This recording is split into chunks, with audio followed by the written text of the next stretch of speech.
नमस्कार, अभिषेक पांडे के साथ आप देख रहे हैं गांव जवानी। इस वक्त हम मौजूद हैं हरिऔध कला केंद्र आजमगढ़ में, जहां पर पूर्व कांग्रेस कमेटी अध्यक्ष प्रवीण सिंह द्वारा कृतज्ञता समारोह किया जा रहा है। कृतज्ञता समारोह में दूर दूर से आए हुए कांग्रेस कार्यकर्ताओं ने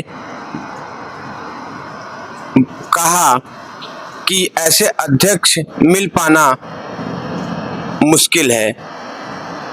ये वैसे अध्यक्ष थे जिन्होंने एक एक कार्यकर्ताओं की लड़ाई खुद उनके पास जाकर लड़ी है। जब भी हम लोगों की जरूरत होती थी, हम लोगों के लिए अवेलेबल होते थे। वक्ताओं ने बातचीत के दौरान कहा कि 82 और 85 में 2 विधानसभा चुनाव भी लड़ चुके हैं। रही बात इस समय हम घर पर खेती करते हैं की अध्यक्षता कर रहे हमारे परम आदरणीय अध्यक्ष महोदय हमारे बीच में बैठे, जिसके लिए यह कृतज्ञता समारोह रखा गया, बड़े भाई आदरणीय प्रवीण सिंह जी, जिन अध्यक्ष के नेतृत्व काल में हमने 5 साल अपना बिताया, क्योंकि आज हम अपना सारा फोकस उस सम्मानित अध्यक्ष के लिए करना चाहूंगा। इनसे हमने बहुत कुछ सीखा। 5 साल के कार्यकाल में आजमगढ़ में कांग्रेस दिखाई नहीं देती थी, परंतु इनके नेतृत्व में आजमगढ़ की यह संख्या और यह हर ब्लॉक में जो शक्ति प्रदान की, इसके लिए मैं धन्यवाद देता हूँ सारे ब्लॉक। इसके बाद पलिया आओ, पलिया के कांड में भी पहली बार आप लोगों ने देखा होगा कि जिस तरह से इनका संघर्ष जारी रहा। हम लोग वहाँ 3 से 4 दिन तक बैठे रहे, अनशन पर बैठे रहे। वहाँ एक दलित प्रधान का रातों रात बुलडोजर से घर गिरवा दिया गया। वहाँ के लोगों ने उनके घरों को लूटपाट मचाया। इनके संघर्ष में हम लोग बैठे रहे और पहली बार सुना होगा कि एसपी चंदा लेकर के उस प्रधान के घरों को बनाने का काम किया। यह पहली बार आप लोग सुने हुआ इनके संघर्ष के लिए। एक बार पुनः देवतुल्य कार्यकर्ता साथियों का, मंच पर उपस्थित नेतागणों का हार्दिक स्वागत, वंदन, अभिनंदन करते हुए अपनी वाणी को यही समाप्त करता हूँ। जय हिंद, जय भारत, जय कांग्रेस। बहुत बहुत धन्यवाद भाई रमेश राजभर जी, हमारे चुनाव में कार्यवाहक अध्यक्ष भी रहे और उन्होंने कांग्रेस के लिए बहुत करीने से हर मोर्चे पर अपनी सेवाएं दी हैं। मंच पर बैठे हमारे कांग्रेस के वरिष्ठ नेता लोगों को मैं स्वागत और अभिनंदन करता हूं। हम लोग निजामाबाद विधानसभा से अपने टीम के साथ पूरे लोग हम लोग आए हैं। प्रवीण भैया जब से जिला अध्यक्ष हुए, हम लोग तो घर बैठे थे, पुराने कांग्रेसी थे, हम लोगों को कोई पूछता नहीं था। लेकिन प्रवीण भैया जब से जिला अध्यक्ष हुए, हम लोग घर बैठे थे। कभी हम लोग को कोई समस्या होती थी तो हम लोग कहीं बाहर जाके, भले पूर्व जिला अध्यक्ष के लड़के थे, कांग्रेस पार्टी से हम लोग सदियों जुड़े हुए हैं जब से पार्टी है, लेकिन कोई पूछता नहीं था। लेकिन प्रवीण भैया हम लोगों को, अपने सारे पुराने कांग्रेसियों को घर से जा के बुला के, पूर्व जिला अध्यक्ष जो कार्यकर्ता थे पुराने कांग्रेसी, उनको लाए और हम लोगों को लड़ने का हौसला दिए। कैसे लड़ना है, कैसे थाने पे जाना है, कैसे तहसील पे जाके लड़ना है। आज वो सब दिन प्रवीण भैया की है। कहीं न कहीं प्रवीण भैया जी ने ये सहयोग करके सारे लोगों को एक साथ ले जाने का काम किया है। बहुत बहुत धन्यवाद आशुतोष भैया, सम्मानित मंच और सम्मानित आप सभी हमारे दोस्त, बड़े भाई, छोटे भाई, आप सबको मेरा हाथ जोड़ करके प्रणाम है। आप लोग यहाँ आए, निश्चित रूप से यह हम सबके लिए गर्व की बात है। हम लोग बहुत ही मजबूत अपने आप को महसूस कर रहे हैं और जिन्होंने आज ये कृतज्ञता का आयोजन किया है, निश्चित रूप से मैं ये कह सकता हूँ कि आज हम लोग इस मंच पे खड़े हैं तो हमारे प्रवीण भैया के नाते हम लोग खड़े हैं। हम लोग बचपन से कांग्रेसी थे, लेकिन जब हमारे प्रवीण सिंह जी अध्यक्ष हुए, तब हम लोग जो है जाकर के, ये जैसा रविशंकर भैया ने कहा कि हम लोगों को हाथ पकड़ करके ले आए और कांग्रेस में कार्यकर्ता के रूप में काम करने का मौका दिया। मैं इनका आभारी हूँ। और इसी आभार के साथ मैं अपने दो एक पल को याद करता हूँ। जब ये एसपी ऑफिस में अपने कार्यकर्ता के लिए घुस गए, मुझे तो नहीं याद है आज अपने 47 साल के जीवन में कि कोई भी नेता एसपी ऑफिस में घुस करके ये कहता हो कि एसपी चोर है जैसा नारा लगा रहा हो, और एसपी वहाँ खड़े हो चोर नहीं, और उन्होंने घुस करके कहा एसपी चोर है, थानों की दलाली करता है। उसका प्रमाण इस टीवी में चलता हुआ अभी आप लोग भी देख लेंगे। तो इस तरीके से अपने कार्यकर्ताओं और अपने लोगों के बारे में लड़ने का जो जज्बा इन्होंने हम लोगों को सिखाया है, मैं सोचता हूँ, मैं उम्मीद करता हूँ कि ये जज्बा हम लोगों के साथ हमेशा बना रहेगा। और मैं उम्मीद करता हूँ, आशा करता हूँ आपके उज्जवल भविष्य की, कि आप बहुत आगे चले और हम जैसे कार्यकर्ताओं को भी मार्गदर्शन देते रहें। जय हिंद, जय कांग्रेस।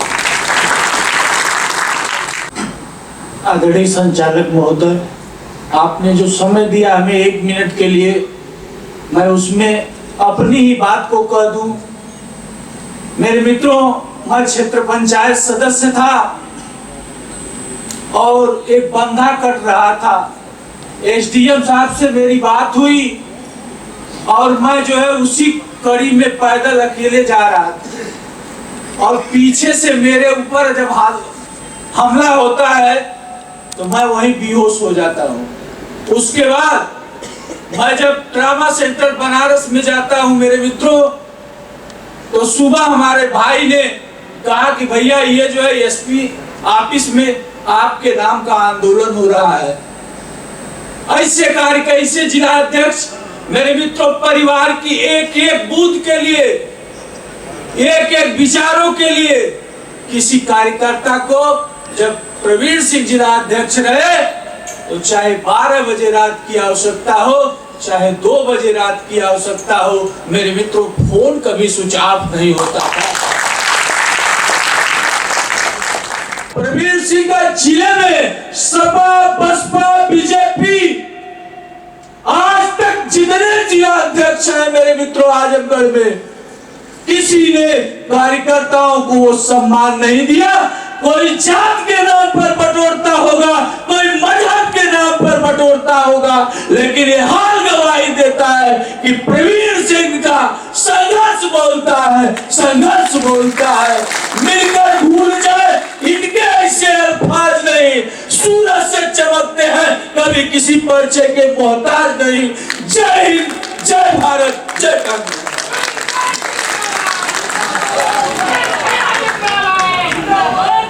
खिलाने का जो एक पुरानी परंपरा है उसको आज भी उन्होंने कायम रखी है, और इसके बाद वो कार्यक्रम है, इसका ध्यान रखें।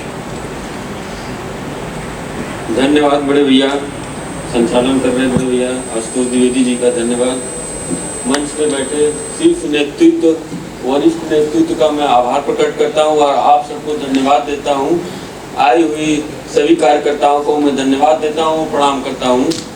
मैं हरिओम उपाध्याय, यूथ कांग्रेस जिला अध्यक्ष आजमगढ़। मैं खुद कृतज्ञ हूँ कि मुझे ऐसे नेतृत्व के साथ काम करने को मिला, ऐसे नेतृत्व के साथ मुझे अध्यक्ष बनने का सौभाग्य प्राप्त हुआ कि जो मेरे बड़े भैया और बड़े भैया प्रवीण सिंह जी का नेतृत्व मुझे मिला। मैं खुद कृतज्ञ हूँ और पूरा यूथ कांग्रेस कृतज्ञ है कि जो ऐसे नेतृत्व के साथ काम करने का जो कि अवसर प्राप्त हुआ। बहुत बहुत धन्यवाद। इस कार्यक्रम के संचालन कर रहे बड़े भैया आशुतोष द्विवेदी जी, मंच पर बैठे कांग्रेस पार्टी के वरिष्ठ पदाधिकारी एवं जिले के और प्रदेश के सम्मानित पदाधिकारी, और यहाँ पर इस हाल में उपस्थित कांग्रेस पार्टी के यूथ कांग्रेस से निस्वाई सेवा दल और महिला कांग्रेस की सभी कार्यकर्ताओं का हार्दिक स्वागत और अभिनंदन है। इस कृतज्ञता समारोह में उपस्थित सभी एक एक कार्यकर्ता का आभार प्रकट करने के लिए एक कार्यक्रम कराया गया है। सबसे पहले मैं शुरुआत करूंगा प्रवीण भैया के इस 5 साल के कार्यकाल के जो भी कदम उठे जनता के संघर्ष के लिए, कार्यकर्ताओं के संघर्ष के लिए और हम जैसे नौजवानों को कांग्रेस पार्टी की विचारधारा से जोड़ने के लिए, उन सभी चीजों के लिए बड़े भैया प्रवीण सिंह जी का बहुत बहुत धन्यवाद और आभार प्रकट करता हूँ। लोग हमसे कई बार ये सवाल पूछते हैं कि आप कांग्रेस में क्यों हैं? मेरा हमेशा जवाब ये रहता है कि मेरा नेतृत्वकर्ता जो है और इस जिले के कांग्रेस पार्टी के जो जिला अध्यक्ष हैं वो 10 सांसद, अरे 10 विधायक, दोनों सांसद और पूरी बसपा, भाजपा और सपा के गढ़ में जितने भी बड़े नेता हैं, उन सभी नेताओं पे हमारा नेतृत्व भारी है। और ऐसे हमारे शेरदिल जो हर कार्यकर्ताओं के लिए लड़ाई लड़ते हैं। सभी लोग जो यहाँ बैठे मंच से लेकर के नीचे तक, सबका मैं खैर मकदम स्वागत अभिनंदन करता हूँ। साथियों, आप लोगों ने जो दिया है, जो आज प्रवीण सिंह देने जा रहे हैं साथियों, इन 5 साल के कार्यकाल में ये कभी डरे नहीं किसी से और लड़ते रहे। परिस्थितियां विपरीत रही, अपने शरीर को अकेले लेकर के आर्थिक, मानसिक, शारीरिक इन्होंने जो जिस तरह से कांग्रेस को इन्होंने खड़ा किया। आज की अध्यक्षता करते हमारे बीच अध्यक्ष जी और इस समारोह में आए हमारे कांग्रेसी कार्यकर्ता, वरिष्ठ कांग्रेसी गण, बड़ी अच्छी बातें उन्हीं की होती हैं जो उस योग्य। बातें तो बहुत हो जाती हैं, लेकिन ऐसा नहीं है कि सबकी ही बातें हों। वैसे ही व्यक्ति में जो अच्छी बातें में करने की जो क्षमता हो, उनकी बातें हो रही हैं। हमारे बीच प्रवीण सिंह आज हम लोगों का सम्मान समारोह के तौर पर ये समारोह बुलाए हैं, जबकि उनको सम्मान देना हमारा प्रथम धर्म होगा। और ये आज साबित कर दिए प्रवीण भाई कि अगर कांग्रेस का नेता अगर अपने कार्यकर्ता को पहचान सम्मान देता है तो उसके लिए कार्यकर्ता मर मिटने के लिए तैयार होता है। सदों, ये भी आपने साबित करने का काम किया है। क्योंकि आपके साथ, आप जिसके साथ खड़े होते हैं, वह ताकत बहुत बड़ी ताकत बनती है। और वह ताकत पा करके व्यक्ति या तो आपको लूटे या तो आपके कल्याण के, जन कल्याण के काम के लिए काम करे।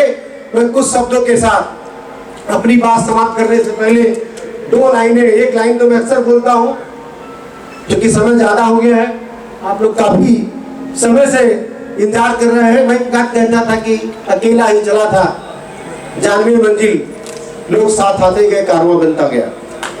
जब आप कुछ करना चाहेंगे, बहुत एथेंटिक तो नहीं है कि मैं नाम के साथ बता दूं, महात्मा गांधी ने एक बार अपने एक शिष्य से कहा कि एक पत्र है, इसको पंडित नेहरू को लेकर के आना है, इसका जवाब लेकर के आना है, अरविंद भैया। और वह पत्र पाने के बाद आधे घंटे तक इंतजार करता रहा। जब महात्मा गांधी जी आए और देखे कि वो अभी भी इंतजार कर रहा, गया नहीं, उन्होंने सिर्फ पूछा कि अभी तुम गए नहीं। उसके अंदर इतना साहस नहीं था कि वो अपने नेता से कह पाए कि हमारे पास पैसा नहीं, मैं जाऊं कैसे। वो निकला और पैदल ही चल दिया साबरमती से। जब पैदल चल दिया तो एक लंबे समय कुछ मील चलने के बाद रात हो गई। रात के अंधेरे में ढाबा मिला, उस ढाबे पर सो गया। पत्थर, पहले पत्थर लगा हुआ था, उसी पत्थर पर सो गया। जब उसकी भोर में आंख खुली, तो पाया कि एक कार खड़ी हुई है। एक कार का, अवधेश भैया जी जा रहे हैं, प्रदेश महासचिव, हम लोग के बड़े भाई, इसके आजमगढ़ जनपद के रहने वाले हैं और दिल्ली में रहते हैं और बहुत मजबूत है। सांसद विधायक नहीं है, लेकिन रहते हैं सांसद आवास में ही। तो आप लोग भी, आप इनको देख ले, जान ले। जब उस ढाबे पर उसकी आंख खुली तो एक कार वाला मिला। मैं कहना चाहता हूँ इस बात को, इस मर्म को समझिएगा। उस व्यक्ति के दिल में था कि गांधी जी ने हमको पत्र दे दिया, पैसा दिया नहीं, पैदल चल दिया, मीलों, एक कार मिली। कार से संकोच करते हुए कहा कि भाई साहब, मैं एक बात आपसे कहना चाहता हूँ। क्या बोलो? कहा कि महात्मा गांधी जी ने एक पत्र दिया है जो नेहरू जी को देना है। अब देखिएगा विषय यहाँ का क्या है कि किसके साथ आप खड़े हैं। वो पत्र किसका था? महात्मा गांधी का था। देना किसको था? पंडित नेहरू को था। उस व्यक्ति ने कहा कि इतने महान व्यक्ति का पत्र देना इतने महान व्यक्ति को है, और अपने गाड़ी में बैठाया, अपने परिवार को घर छोड़ा, उस व्यक्ति को नेहरू जी के यहाँ ले जाकर के उस पत्र को दिया, उसका जवाब दिया, फिर ले जाकर के वापस साबरमती पहुंचाया। मैं कहना चाहता था कि उस पत्र को लेकर के वो पैसे के इंतजार में रहता तो क्या वो दिल्ली जा पाता? नहीं जा पाता। अगर आपको निकलना, निकल पड़िए, पैसा आपके पास हो न हो, अगर आपके पास साहस है तो आप किसी भी कार्य को कर सकने में सक्षम है। और पैसा जिसके पास भी आज है उसके पास कल नहीं रहेगा, यह निश्चित है। और जिसके पास आज है कल नहीं रहेगा, जिसके पास कल था उसके आज नहीं रहेगा, ये भी निश्चित है। मैं सिर्फ एक बात आपसे कहना चाहता हूं कि आजमगढ़ जनपद ऐतिहासिक जनपद है। इसकी ऐतिहासिक महत्ता को बनाए रखने के लिए आप लोगों को संकल्प लेना पड़ेगा। और आजमगढ़ जनपद में जहां जहां राजनीति और पत्रकारिता के क्षेत्र में गिरावट है, वहां हम सबको इकट्ठा होकर के उसके खिलाफ लड़ना पड़ेगा। और मेरी जहां आवश्यकता पड़ेगी, मैं आपके साथ खड़ा रहूंगा। चंद्र भाइयों के साथ मैं अपनी बात समाप्त करता हूं कि जले दीप, जो मैं अक्सर बोलता हूं, लोग सुने, लोग कहते हैं एक ही बात बोलता हूं, लेकिन है वही जीवन का सार कि जले दीप फूल महके चमन इस तरह सजा दो, जले दीप फूल महके चमन इस तरह सजा दो, जो मैं गगन उतार लूंगा तो तुम मुस्कुरा दो। ऐ हवाओं के झकोरे कहां आग लेके निकले, मेरा गांव बस सके तो मेरी झोपड़ी जला दो, मेरा गांव बस सके तो मेरी झोपड़ी जला दो। जय हिंद।